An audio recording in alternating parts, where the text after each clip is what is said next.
인터미디어트에도 사실은 이제 교과목으로 분리돼 있진 않아요. 그래가지고 애들이 무슨 공부를 하는지 사실 엄마들이 몰라.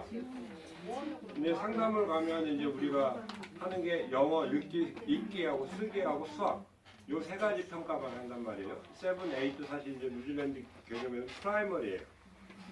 그다음에 이어 9부터 이어 13까지가 세컨더리예요. 그러니까 거기가 중고등학교고 이어 8까지는 사실은 이제 프라이머리 개념이기 때문에 담임제고 교과 구분 없이 교재도 없이 담임쌤 역량에 따라서 공부를 하는데 사실은 과목은 나눠져 있어요. 사실 아이들 공부하는 게 뭐냐면 영어, 수학, 과학, 사회, 그 다음에 이제 테크놀로지라는 부분이 굉장히 커요. 그러니까 실기 수업하는 거, 그 다음에 뭐 아트, 뭐 랭귀지, 그 다음에 뭐 다른 뭐 아웃도어 에듀케이션, 그 다음에 PE 애들이 제일 많이 하는 게 체육과 보건, 뭐 이런 8개의 커리큘럼을 가지고 보통 이제 수업을 해요. 근데 이제 따로 구분이 돼 있는 게 아니고 통합형으로 돼 있어. 그러니까 뭐 사회하고 경제하고 같이 묶어서 막 하고, 그 다음에 역사도 사회에 들어가야 되고, 과학은 아주 조금 하는데 조금 자기가 하고 싶은 아이들은 따로 과학 전문 교사랑 만나서 자기가 프로젝트를 해서 1년 내내 할 수도 있고. 중요한 거는 그래서 아이들이 이제 애들이 학교 갔다 오면 야 너네 맨날 체육만 하냐 그냥 그런 얘기 똑같이 나올 거예요. 7, 8. 뭐 공부한 거 뭐 있다고 보면은 이제 학교마다 이제 다른 방법으로 공부를 좀 하긴 하지만 그 전체적인 커리큘럼을 보면 사실 뭐 영어하고 수학 정도만 하는구나 요 정도만 지금 엄마들이 아실 거예요. 그리고 이제 오늘 이제 이렇게 그 과목은 좀 이따 다시 얘기를 하는 걸로 하고 그 오늘은 행복한 고민을 위해서 오신 거죠. 어느 학교가 좋냐 요 답을 좀 찾고 싶을 텐데 사실 그죠? 어느 학교가 제일 좋던가요? 아 라이리 엄마. 네. 우리 4년차 부모님. 네. 어느 학교가 제일 좋다고요? 집안 같이 하면 좋은 학교죠. 아니 그또 개인적으로 그냥 개인적으로 엄마들한테 이렇게 막 들은 걸로 봐서는. 그러니까 인터 중에요? 네 인터 중에서. 아이 성향에 따라 좀 다르죠. 네. 그러니까 활발한 아이한테 맞는 학교가 있고 네. 정적인 아이한테 맞는 학교가 있는 것 같은데, 음. 그러니까 조금 규율이나 이런 거 그리고 이렇게 딱 그 틀에 맞춰서 생활하는 아이들은 사립이나 중사립도 괜찮고, 친구가 중요하다 그러면 프라이머리에서 같이 올라가서 많은 가는 그런 인터 가는 게 좋고, 그다음에 뭐 타우랑가 인터는 워낙 큰 학교니까 조금 다양한 아이들을 만나고 싶다 하면 타우랑가 인터도 괜찮고. 오투 인턴. 오투 인터는 저희 제가 오투여서 저는 오투를 굉장히 좋아하는 편인데 그게 굉장히 가족적이고 또 이수원 선생님이 한국분이 계셔서 엄마들이 학교랑 소통하기에 굉장히 좋고 그런 장점이 있고, 대신 한국 애들이 조금 많긴 한데 우리 아이가 그러니까 영어가 조금 된다 하면 오투 인터에서도 충분히 자기가 누릴 수 있는 거 다 누릴 수 있고. 이솔 수업 빠지죠. 보통 그 정도 빠지죠. 되면 이솔 수업 안 가고 유학생도 안 가고 그냥 안 자기 가죠. 학급에서만 하고. 대신 이솔 수업 중에 그러니까 학교에서 이솔 수업이 차지하는 게 아니고 이솔 선생님이 아이들을 데리고 뭔가 이렇게 행사를 많이 해주시는 것 같더라고요. 오투 인터는. 유학생들을 위한 뭐 작은 행사들이 좀 많이 있죠. 뭐 요리를 한다든가, 네. 뭐 리딩 클럽을 한다든가. 이솔 영어 선생님이 두 분이에요. 매니저 겸 네. 영어를 가르치는 선생님이 뭐 티나 리들이라는 키위 선생님이 있고 한국 애나 선생님이 있는데 둘이서 나눠서 해요. 이쪽은 네. 이제 읽기와 문법, 한국 선생님은 그 다음에 이제 영어 선생님이 쓰기 위주로 이제 가르치는데 보통 이제 아이들이 그 안에서 유학생들 그게 이제 조금 타우랑가 인터랑 좀 다른 게 좀 이따 다시 또 설명하겠죠. 홈스테이 하는 친구들이 좀 많다 보면 이게 학교에서 이렇게 애들 데리고 이렇게 조금하게 하는 행사를 초등학교처럼 해요. 그냥 규모가 타우랑가 인터보다 좀 작거든요. 근데 이제 한국 애들끼리 좀 모이는 경향도 조금 많고 모여서 하는 활동도 좀 많고 이렇게 생각하면 될 것 같아요. 오투 인터 금요일마다 특별반이 있어서 제가 아는 아이는 오투 인터에서 과학반에서 하고 오투 컬리지 가서 로보틱 들어와서 거기서 이어져서 하는 그런 경우도 있고, 그래서 그런 오토모타 인터미디어트의 인크레디블 마인드라는 아카데미라는 프로그램이 있는데 여기에 보면 이제 로봇 팀이 있어요. 그래서 오토 인터에서 로봇 팀 하나 이렇게 계속 2년 내내 공부하다가 오토모타입 칼리지 간 애들 같은 경우는 전 세계 경시대회에 나가서 미국까지도 갔다 왔어요. 그러니까 그 뉴질랜드에서. 그러니까 그 팀은 그러니까 개인 인터미디어트 특징이 뭐냐면 맨 위에 여기도 나와 있지만 아이들이 좋아하는 개인적인 취미나 소질, 재능을 조금 개발을 더 시켜요. 그 깊이. 다양한 체험을 하면서 아이들이 잘하는 걸 골라줘요. 그래서 그걸 가지고 이제 칼리지로 가서 얘네들이 선택 과목을 고르고 자기의 장래를 뭐 문과냐 이과냐에 따라서도 물론 달라지지만 그런 것들을 인터미디어트에서 쫙 깔아놓고 로봇 해봐라, 뭐 엔지니어링 해봐라, 아니면 랭귀지에 뭐 드라마, 아니면 수학, 과학 이게 관심이 쫙 한 번씩 조금씩은 다 해보게 해요. 그래서 이제 그 중에 자기가 좋아하고 잘하는 것을 찾게 되는 거죠. 지금 뭐 전체적으로 얘기 들어보면 다 좋다는 얘기네요. 네, 나쁜 학교가 없는 것 같아요. 그죠? 뭐 각자 다들 장단점이 있으니까 우리 엄마들이 지금 너무 심각하게 제가 드리고 싶은 얘기는 너무 심각하게 이 학교 가면 애가 뭐 망가질 것 같고 이 학교 가면 뭐 살아날 것 같고 공부 잘할 것 같고 이런 거는 없다라는 거예요. 사실 다 어느 학교나 다 좋은 학교고 각자의 장단점이 조금은 있는데 우리 아이가 지금 현재 생각하는 것들은 우리 아이랑 요 부분은 좀 안 맞을 것 같다라는 부분만 조금 잡으면 될 것 같아요. 다 좋아요. 근데 이제 요런 특성은 우리 아이한테 조금 효과가 없을 것 같다라는 부분이 있는지 그런 부분을 오늘 좀 한번 비교해가면서 한번 생각을 해보세요. 일단은 제가 여기 지금 제목만 좀 적어놨어요. 어머니들이 혹시 집에 가서도 한번 다시 리마인드 다시 한번 생각해 보시라고. 인터미디어트 맨 위에 전체적으로 인터미디어트라는 그 제도가 학교가 어떻게 생겼는지 그거에 대한 부분만 조금 설명을 먼저 해드리고 그 다음에 이제 각 학교로 넘어갈게요. 사춘기 아이들 특히 이제 우리 중학교 6학년 아니 초6 중1이죠. 한국에서 제일 무섭다고 하는 아이들이잖아요. 그죠? 그래서 이 사춘기 아이들의 그 퓨버티 그 막 에너지가 넘치고 호르몬이 막 생성되는 이런 단계의 아이들을 뉴질랜드 사람들은 어떻게 교육을 할 것이냐 고민을 많이 했는데 답은 뭐냐면 스포츠 활동을 많이 하고 애들이 재밌게 해줘야 된다는 거예요. 그러니까 에너지를 막 발산을 시켜야 될 활동들이 많아요. 그러니까 춤, 댄스, 뭐 체육, 또 가장 더 중요한 게 테크놀로지예요. 아이들이 직접 손으로 뭔가 만들어 보면서 에너지를 쏟는 이런 수업들이 많아요. 테크놀로지 보통 6개, 각 학교마다 6개 이상이에요. 요리, 목공, 소프트 매터리얼, 그 다음에 이게 재봉틀 하는 거 소프트 매터리얼, 패션 디자인 포함해서 하드 매터리얼이 목공이랑 금속공에 들어가요. 그 다음에 미술 들어가고, 음악 들어가고, 과학도 이제 테크놀로지 쪽으로 빠지고, 또 뭐가 있어요? 그렇게 디지털도 이제 테크놀로지도 들어가죠. 컴퓨터.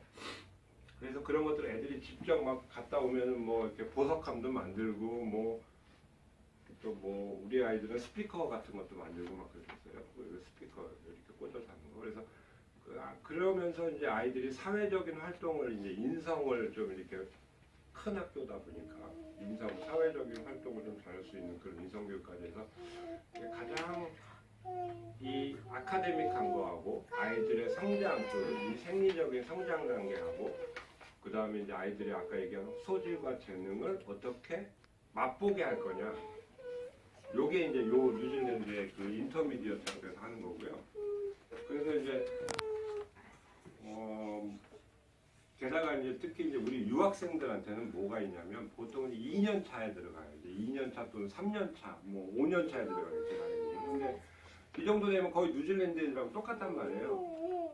그러니까 프라이머리에서 첫 해 조금 힘들게 적응했던 애들도 이제 2년 차 영어에 자신감이 있고 친구들도 어느 정도 이제 사귀어봤고 이러면 다시 이제 학군 내 초등학교 애들이 쫙 모이잖아요. 친구 사귀는 것도 쉽고 학교 안에서 벌어지는 것들도 대부분 애들이 루틴을 다 알아요. 학교 라이프에 대해서. 그러니까 이제 자기네들이 막 찾아서 묻기 시작하니까 애들이 이제 한국 가자 그러면 절대 안 간다고 그래요. 재밌거든. 이제 자기가 이제 즐길 수 있거든. 다 어떻게 돌아가는지도 알고 영어도 되고 친구도 있고 그러다 보면 이거 한국 가면 학원에 엄청 다녀야 되는데 그냥 안 간다는 거죠. 오후 3시까지만 그냥 있고.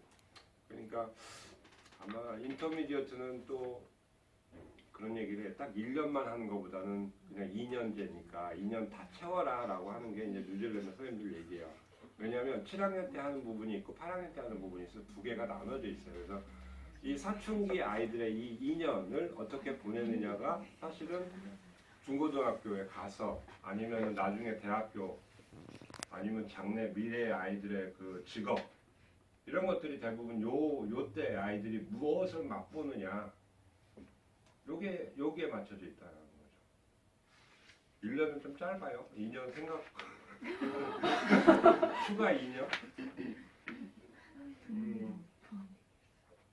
아까 얘기한 것처럼 뭐 이제 영어 읽기 쓰기 수학만 평가를 해서 이제 우리 상담을 이제 학교에 가서 이제 성적표도 나오고 상담도 하게 될 거고 그다음에 이제 그런 커리큘럼 아까 8개 얘기했고 교재였고 담임제 수업이고 전문 교사가 수업하는 것들이 이제 많죠. 학교 이제 초등학교는 담임 선생님이 주로 다 하잖아요. 근데 이제 인터미디어트 가면 아까 얘기한 테크놀로지, 미술, 음악, 과학, 뭐 요리, 그다음에 뭐 컴퓨터 뭐 이런 테크놀로지 실기 수업은 다 전문 교사들이 하고요. 그다음에 중요한 게 이제 이솔 수업인데 사실은 이제 초등학교는 1대1로 수업하는 데도 있고 뭐 2~3명이 보통 하는 게 좀 많다고 얘기를 하시는데 인터미디어트 가면 보통 이제 한 학교당 뭐 15명, 20명 정도 돼요. 유학생들이. 유학생 이솔 선생님이 한 분 계세요, 보통. 그러다 보면 이제 보통 이제 이솔은 이제 제2외국어로 영어를 배운 학생들을 위한 수업이란 말이에요. 그러니까 학과목 개념으로 넘어가요, 이솔이. 그래서 7, 8명, 뭐 10명까지도 수업 시간에 같이 앉아서 수업하는 형태로 바뀌어요. 인터부터는. 어느 학교나 비슷해요. 그러니까 적으면 3, 4명, 많으면 10명까지도 뭐 7, 8명 정도까지 이렇게 한 그룹으로 해서 레벨별로 이렇게 수업을 해요. 그런 방법이 굉장히 달라지고 초등학교랑. 두 번째는 각 초등학교마다 왜 매니저들이 있는 학교들이 많아요. 그래서 우리 엄마들하고도 사실 연락을 굉장히 많이 하잖아요. 초등학교는. 근데 인터미디어트는 그게 또 안 되죠. 엄마가 학교 좀 따라가 볼까? 그러면 애들이 창피하다고 저쪽에서 내려다 달라고 그러고 자기 혼자 걸어 들어갈 거예요. 그러니까 인터미디어트 가면 이제 엄마들이 뭐 가끔 그런 얘기해. 초등학교 때는 우리 유학생 매니저가 이렇게 해줬는데 인터넷은 아무것도 없다. 우리 엄마들한테 해주는 게 뭐냐? 막 이런 얘기를 많이 하는데 기대를 하지 않는 게 좋아요. 선생님들은 학교 안에서 학생들을 돌보는 역할이지 엄마를 돌보는 역할은 아니야. 엄마는 엄마의 역할, 학부모 역할은 뉴스레터나 홈페이지나 아니면 유학원 있잖아요. 페이스북, 뭐 뉴스레터, 뭐 여러 가지 학교에서 오는 정보를 가지고 학교에서 무슨 일이 벌어지는구나라는 정도를 체크해주는 거고, 이제 그때부터는 2년 차잖아요. 자기 혼자 스스로 찾아서 학교 안에서 무슨 일이 벌어지는지 좀 자기 주도적으로, 독립적으로 엄마가 밥 안 먹여줘도 되는 정도로 조금 이렇게 그렇게 좀 이제 넘어가야 되는 단계라는 거죠. 그러니까 가장 우리가 이제 뉴질랜드 유학 올 때는 야 친구들하고 재밌게 놀고 학교 가서 신나게 뭐 공부하고 뭐 이런 목표들을 갖고 왔을 거예요. 그게 초등학교 때는 사실 조금 약해. 너무 애들이 어리니까. 근데 이제 인터미디어트 가면 이제 그게 우리가 생각했던 뉴질랜드 학교에서의 유학이라는 개념이 이제 인터미디어트에서 2년 차를 보낼 때 이제 아이들이 진짜로 이제 느끼게 되는 거죠. 친구들하고도 잘 놀고 공부하는 것도 재밌다고 그러고 학교 아침에 일어나서 뭐 아침 6시에 일어나서 빨리 학교 가고 싶다고 해요. 옷 챙겨 입고 엄마들보다 먼저. 그런 영어 실력을 향상하는 방법이 여러 가지가 있지만 뉴질랜드에 와서 가장 영어를 늘리는 방법, 뭐 친구들, 선생님들, 학교에서 다양한 재밌는 뭐 학습 이런 것들이 이렇게 모여져 있다고 저는 생각을 해요. 그래서 우리 애들도 공부 별로 안 했거든요. 이때 공부는 사실은 기본적인 것만 하고 다양한 것들 할 수 있으니까 이때가 제일 재밌었다고 그러더라고요. 7학년, 8학년 이때가 공부 안 하니까 뭐 이렇게 할 일 근데 바빠. 엄청 바빠요. 학교 스케줄을 보면 그러니까 오늘은 탁구 대회 있었고 내일은 뭐 수영 대회 있고 그 다음날 테니스 대회 있었고 그 다음에 뭐 음악이나 하는 애들은 뭐 자기네들 밴드 활동해야 되고 어떤 애들은 과학 좋아하는 애들은 맨날 과학 선생님 쫓아다니면서 일주일에 하나씩 프로젝트 과제를 계속 내요. 안 내도 되거든. 근데 자기가 엄마랑 공부해가지고 매 일주일마다 하나씩 내. 그리고 배지를 하나씩 다 줘. 뭐 로봇 아까 좋아한다고 그러면 걔네 좋아하는 동호회 클럽들이 모여갖고 일주일에 한 번씩 모여서 맨날 로봇만 공부를 하는 거야.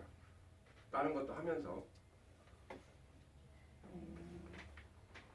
내가 저런 학교를 좀 다녔으면 얼마나 좋았을까. 그래서 우리 중학교 때는 그냥 앉아갖고 맨날 그 밑줄 그어가면서 막 그 외우기만 했잖아요.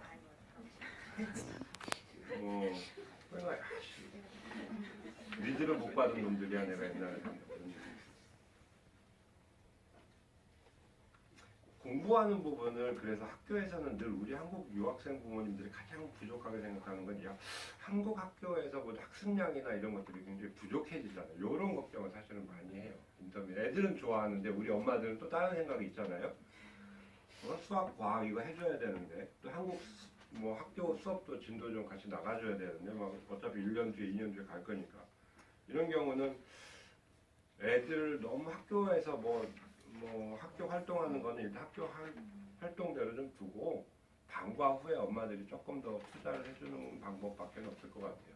학교에서는 이게 다 해결이 안 돼. 뉴질랜드 교육 제도상 우리 한국 엄마들이 기대하는 만큼의 수학, 과학, 뭐 심지어 국어까지도 우리 이제 공부를 하는 학생들이 있는데 이런 부분들은 방과 후에 뭐 학원 여러 개 있잖아요. 학원도 있고 가능하면 우리 여기 와서 공부도 시키고 그 다음에 두 번째 방법은 여러 가지 그 하우스 오브 사이언스나 방과 후 학원들이 사실은 조금씩 있어요.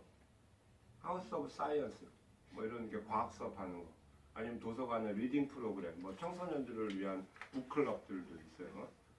그러니까 그런 학습적인 거, 그 다음에 뭐 운동하는 거, 뭐 여러 가지 문화, 컬처럴 액티비티를 조금 엄마들이 잘 정보가 모자라면 우리 유학원으로 와서 얘기를 해서 일주일에 한두 개 정도는 방과 후에 그런 것들을 정기적으로 넣어놓아서 1년을 만약에 한다고 그러면 아마 조금 외국에서 공부했던 저 기간이 조금 더 효율적이고 효과가 있지 않을까 그런 생각이에요.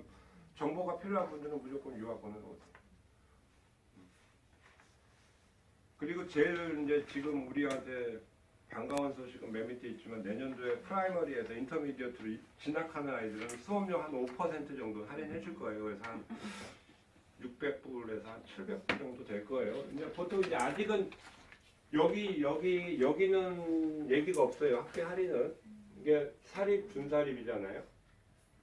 요 공립 3개 정도는 대부분 다 프라이머리에서 올라오는 친구들은 다 5% 해줄 거예요. 그러니까 벨뷰에서 이리 오든 그린파크에서 이리 가든 뭐 초등학교 졸업하고 2년차 넘어간 학생들한테는 5%를 역사 4.3 유례 없이 처음으로 내년에 한번 할 겁니다.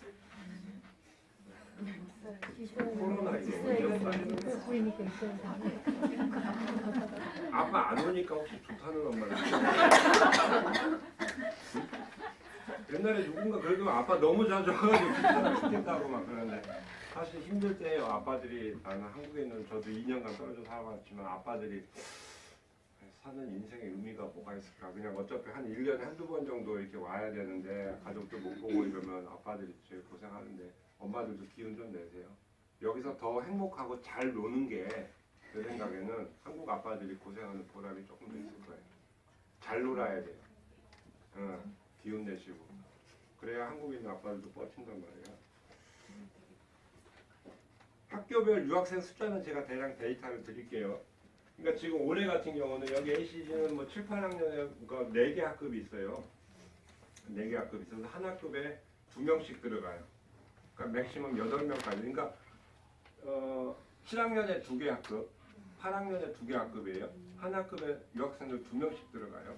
그러니까 7학년에 최대 4명이 들어갈 수 있어요. 근데 지금 이제 6학년에 다니는 애들이 올라간단 말이에요. 그러니까 한 2자리 정도는 아마 가능하지 않을까 싶어요. 내년에 6학년 애들이 올라가니까 한 반에 몇 명? 한 반에 한 20명 정도밖에 안 돼요. 여기는. 여기도 7, 8학년이 좀 분리되는 거. 네, 여기는 7학년, 8학년 분리돼 있고, 네, 여기 분리돼 있고. 베들레헴은 초등학교에서 3명이 올라와요. 총 이제 6개 학급이에요. 6개. 근데 초등학교에서 3명이 보통 이제 2명 또는 3명이 교육학에 빠지면 2명이나 3명이 올라오니까 7학년에는 보통 3명에서 4명 정도가 새로 입학을 해요. 한 교실에 한 명만. 6개 학급. 아쿠아이너스는 4개 학급이 있어요. 7학년에. 근데 이제 보통 세인트 메리스하고 이제 여기 학교를 보면 여기는 이제 초등학교에서도 여기도 올라오고 3개 학급이 올라오고 여기는 세인트 메리스에서 한 2개 학급 올라오고 파파모에 토마스 무어 초등학교가 있어요. 거기서 하나 정도 올라와요. 그러니까 4개 중에서 한 2개 반 정도는 이제 카톨릭 재단에서 올라온 애들이고 유학생들은 4개 반이 있으니까 4명 들어갈 수 있어요. 중요한 건 선착순. 시험 안 보고 빨리 자리 잡으면 그냥 들어가요. 카톨릭 스쿨이죠. 준사리. 학비도 세인트 메리스도 국립하고 좀 똑같지만 뭐 인터 칼리지 학비도 사실 국립이랑 거의 비슷해요. 뉴질랜드 내국인들은 여기 뭐 한 5,000불 정도 내고 여기는 한 3,000불 정도 내고 그럴 거예요. 뉴질랜드 그 외국인 학생들은. 타워랑과 인터미디어트 총 이제 요거 학교 그 비교만 해줄게요. 총 7학년에 20개 학급이 있어요. 근데 2개 학급은 마오리 학생들 바이링규어 클래스라고 마오리 학교예요. 2개 학급. 그래서 우리 유학생들 18개 학급에 들어가거든요. 총 18명이 들어갈 수 있어요. 한 교실에 한 명씩. 크죠? 오토모타에 한 14개 학급 정도가 있어요. 그러니까 총 14명이 들어갈 수 있는 거죠. 마운틴도 한 13개? 심지어 여기는 특별한 게 뭐냐면 교실에 7학년, 8학년이 같이 묶여져 있어요. 그래서 지금 한 거의 28개 정도가 있어요. 그러니까 7학년 중 만약에 들어가겠다고 그러면 7학년이든 8학년이든 다 들어갈 수 있기 때문에 25명 이상 뭐 여기는 들어갈 수 있는 거죠. 교실 아무 교실이나 다 들어가면 되니까 모든 교실이 7학년, 8학년 두 가지 섞여 있으니까 그러니까 7학년으로 다 들어가요. 그럼 마운트는 교실마다 무슨 성적이라든가 아니면 무슨 기준이 있는지 아니고 그냥 이렇게 랜덤으로 들어가는 거예요? 모든 학교가 다 마찬가지예요. 그러니까 그 교실 배정. 그거는 이제 좀 이따 제가 특성화반 설명을 좀 해드리겠지만 여기도 게이트 클래스라고 한 교실이 있어요. 그 선행 5월반 하나는 시험 봐서 선택을 하고 7학년에 하나, 8학년에 하니까 게이트 반이니까 2개인 거죠. 그 다음에 나머지는 다 일반 학급인데 그거는 그냥 돌려서 이렇게 들어가는 거죠.